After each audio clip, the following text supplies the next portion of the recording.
TikTok's back online after Trump pledged to restore it. After 12 hours after shutting itself down in the United States, TikTok is back for many users, almost like it never left, attributing to the return to President Trump.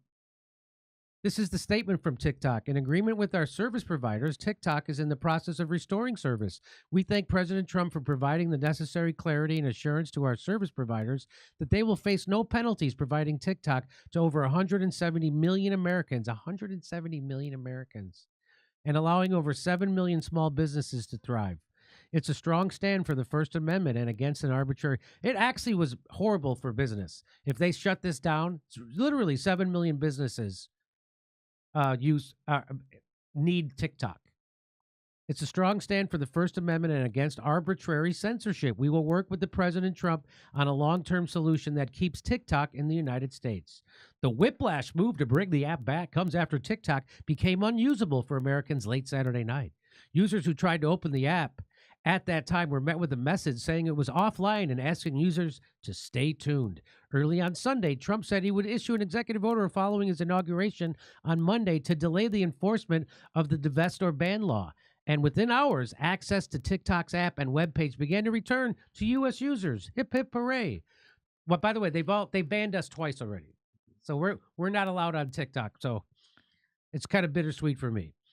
Trump may be poised to score a major political victory by claiming responsibility for bringing back the popular platform. In a statement midday Sunday, TikTok said Trump's promise to save the app allowed it to restore U.S. users access even before his expected executive order is signed. Trump said Sunday in a Truth Social post that he plans to issue, well, he did.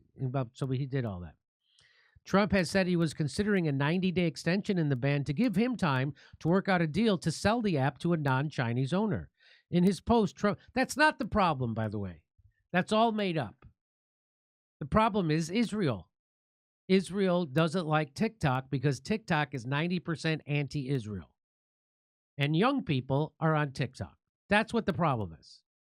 And Israel controls our government, so they have to come up with a lie to get rid of TikTok. And they go, oh, we're afraid of Chinese. Okay. In his post, Trump said he would seek a 50-50 joint venture between TikTok's existing parent company and a new American owner.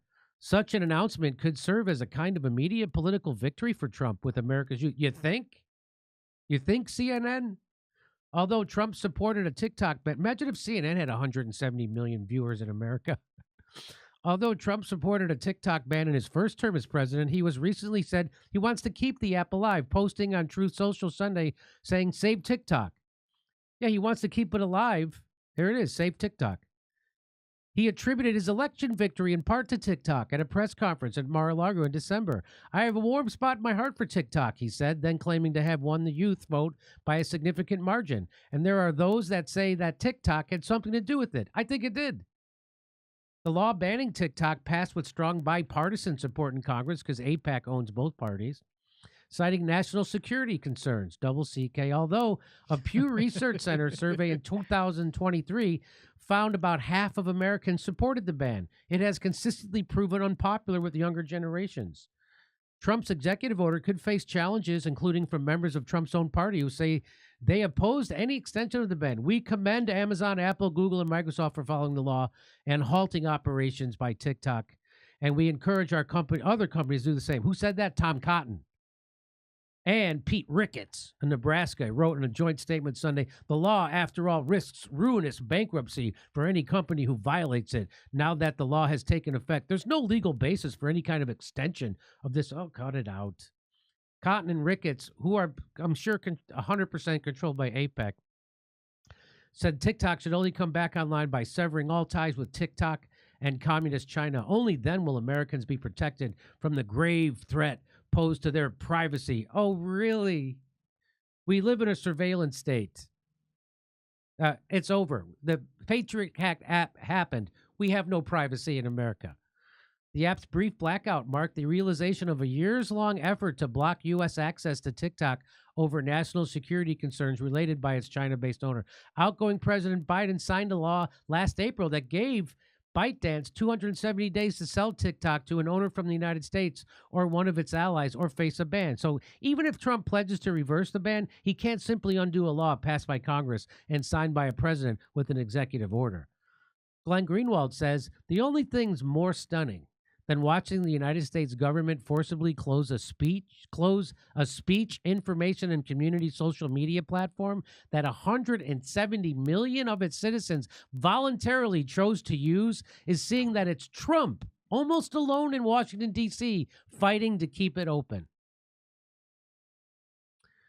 Laugh my ass off. Trump actually did save TikTok. The Democrats just keep handing Trump easy wins. Unbelievable. Even Nina Turner, that fake phony, says the TikTok ban was initiated by Trump, passed through the House and Senate along bipartisan lines, yet because President Biden signed the bill into law, Democrats allowed Trump to be the hero on this politically.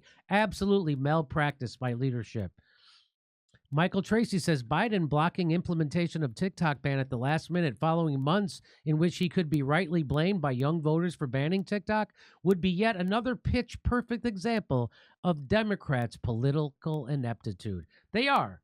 But the real reason this is happening, oh, look, Meta shatters lobbying. So Facebook didn't want it because Instagram and Facebook compete with TikTok. A new disclosure reveals Instagram owner Meta spent more than ever on lobbying Congress and the White House as legislation to potentially ban its competitor TikTok was drawn up and passed. Oh, by the way, lawmakers who voted to ban TikTok own a ton of tech stocks. They own millions of stock in Amazon, Google, Meta, Microsoft, and Snap, companies that could benefit from a TikTok ban. Also, AIPAC wants TikTok banned. So that's a lot of different. And so if you want to know, when I say TikTok, I'm not kidding. Here's Antony Blinken, the Secretary of State, and Mitt Romney, Senator, admit that the U.S. wants to ban TikTok. Why? Because of Israel. Watch this. I mean, typically, the Israelis are good at PR. What's happened here? How have they and we been so ineffective at communicating the realities there and our point of view? Well, look, I think there are two things. One is that, look, there is an inescapable reality, and that is the inescapable reality of people who have and continue to suffer grievously in Gaza, and that's real, and we have to be focused on that and attentive to that. At the same time, how this narrative has evolved, yeah, it's a great question. I don't have a good answer to that. One can speculate about what some of the causes might be. I don't know. I can tell you this. And we were talking about this a little bit over dinner with Cindy. I think in my time in Washington, which is a little bit over 30 years, the single biggest change has been in the information environment. And when I started out in the early 1990s, everyone did the same thing. You woke up in the morning, you opened the door of your apartment, your house, you picked up a hard copy of the New York Times, the Washington Post, the Wall Street Journal. And then if you had a television in your office, you turned it on at 6:30 or 7 o'clock and watched the national network news. Now, of course, we are on an intravenous feed of information with new impulses, inputs every millisecond. And of course, the way this is played out on social media has dominated the narrative.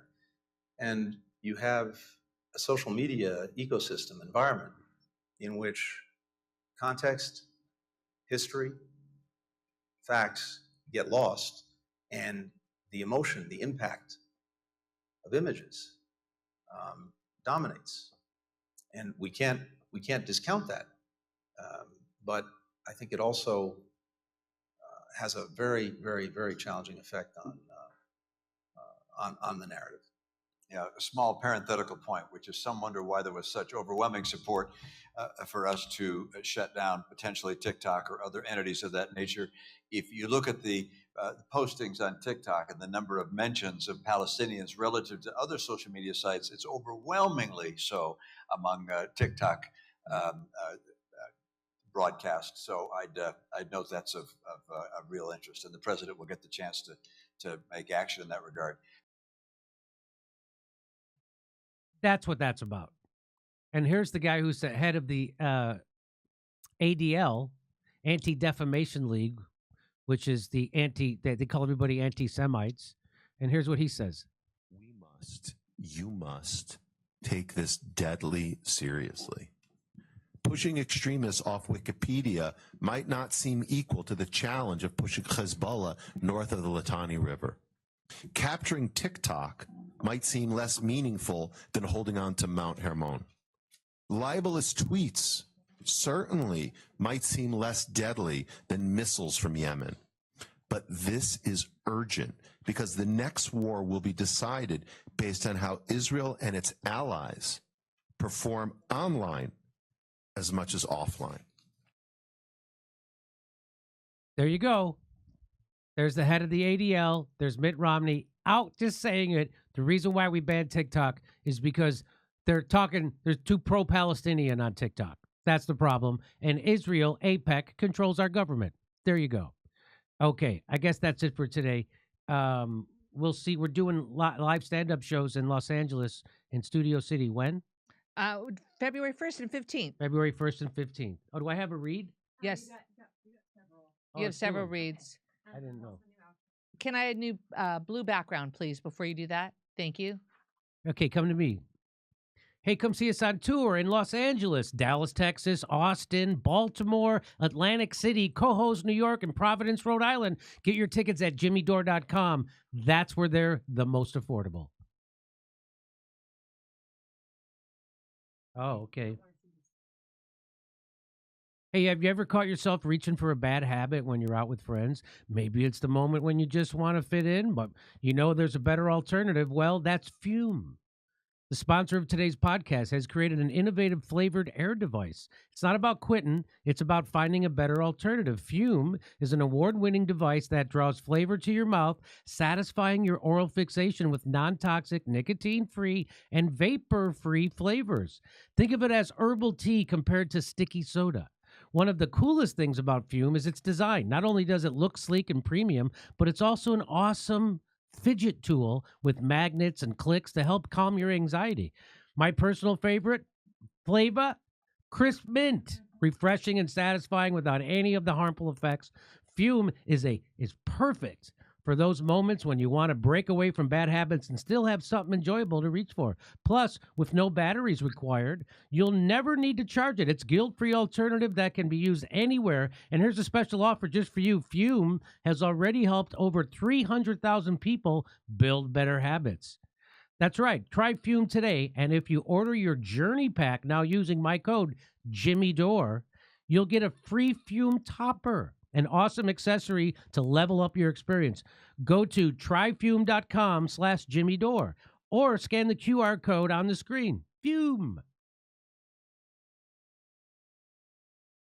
The average person's finding it difficult to pay expenses every month, and in most cases, there's nothing left over to cover any extras. Most aren't getting a big raise. Expenses are up, and it's very hard to manage without grabbing for your credit cards. So if you're a homeowner and you're frustrated with that cycle, I need you to take a 10-minute, no-obligation call today to my friends at American Financing. And if you're constantly carrying a credit card balance each and every month with a rate that's in the 20s or even the 30s, American Financing can show you how to put your hard-earned equity to work and get out of debt.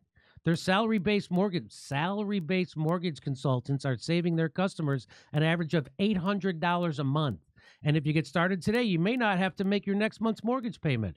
There's no upfront fees, so it costs nothing to find out how much you can save every month. Call American Financing today. That's 888-804-0303. That's 888-804-0303. Or visit AmericanFinancing.net/Jimmy.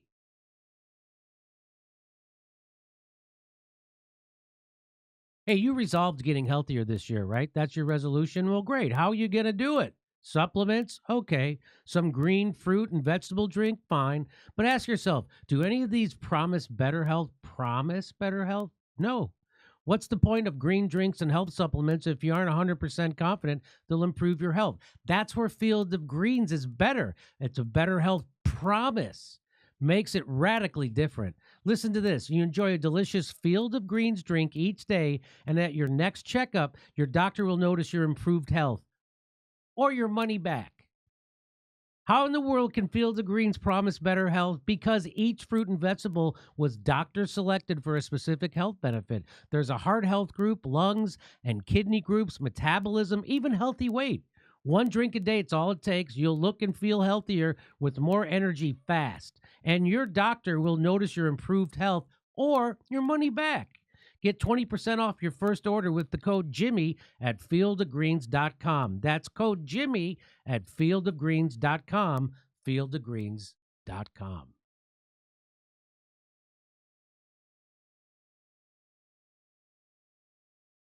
Oh, the probiotic. Hey, speaking of digestive issues, this is caused by a potential toxin that's in all, quote, healthy foods that scientists have been telling us to eat with a fraudulent food pyramid for the longest time. And this potential toxin causes digestive issues, according to Dr. Gundry, a world-renowned cardiologist. This is affecting millions of people nationwide. Warning signs include weight gain, fatigue, and digestive discomfort and stiff joints, even skin problems. Well, Dr. Gundry explains these side effects are often mistaken for normal signs of aging because digestive issues develop usually over a matter of years and sometimes even decades. I can assure you that the damage is probably caused by these health foods, and it's far from normal. The good news is you can easily help fix the problem from your own home. It's very simple. You just have to know which foods are actually healthy and which contain this hidden potential toxin. So you can go find yourself at Gut Clean. So you can go find this yourself at gutcleanseprotocol.com. Oh, wow. Hang on. I got to do it over. So you can go find this yourself at gutcleanseprotocol.com/Jimmy. That's gutcleanseprotocol.com/Jimmy. Click the link in the description below of this video, because after years of research, Dr. Gundry has decided to release an informative video to the public free and uninterrupted, showcasing exactly which foods you need to avoid. Go find that video at gutcleanseprotocol.com/Jimmy and click the link in the description below. Okay. Jimmy, over to Steph. Nice work. All right, ladies and gentlemen, let's finish this up, and we'll be back on Wednesday at 3 p.m. That is the goal. Sure, Trump saved the right whale, but would he have saved the left whale? Ah, nice. Sparky 63 and for the kill. January 20th, Reuters, U.S. President Donald Trump rescinded sanctions imposed on far-right Israeli settler groups and individuals accused of violence against Palestinians. Rugna, thank you for that. Thank you. All right, that was Sparky again. All right, Professor Michael Hudson just turned 85. Friend of the show, has been a guest. I beg you consider having Hudson on as a semi-regular. Hudson comments, I like that idea. I will share that with the team. Hudson is known as an economist, but as also a historian. Thank you, Seamus, for the great recommendation. The problem is that delusion is a feature of humanity, not a bug. The 138. Costello. Jimmy, please don't worry about the quantity of your stories. We're here for the quality. Thank you so much, Costello. Seamus, hey, you know what? Please think about bringing on Michael Hudson, Radhika Desai, and Ellen Hodgson Brown to explain inflation. I think those are great recommendations, Seamus. I will share that with the team. And that looks like, I think that's all of them that I have. Hold on. I got it. One moment. I got it. All right. That's it. That's all we were able to collect today, ladies and gentlemen. Go do something nice for somebody. Adios.